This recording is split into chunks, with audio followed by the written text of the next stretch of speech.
दिसतात. कोणती दोन समीकरणे आहेत बघा, तर x अधिक 2y बरोबर 4 आणि दुसरं समीकरण आहे 3x अधिक 6y बरोबर 12.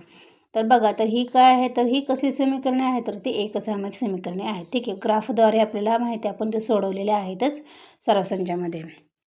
तर ती आलेख पद्धतीने सोडवण्यासाठी निश्चित केलेल्या काही क्रमित जोड्या खालीलप्रमाणे दिलेल्या आहेत.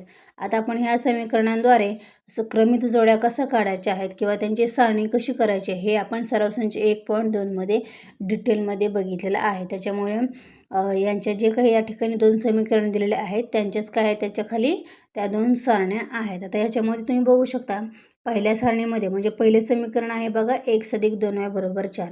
तर त्याच्या खाली जो टेबल आहे, x जे निर्देशक आहेत ते आपण कोणतेही घेऊ शकतो. ठीक आहे, कमीत कमी नंबर घेतला तर आपला ग्राफ जो आहे तो जास्त मोठा होत नाही. आता ह्या ज्या बघा x च्या किमती आहेत ना, -2 0 आणि 2, त्या काय आहेत आपण घेतलेल्या आहेत.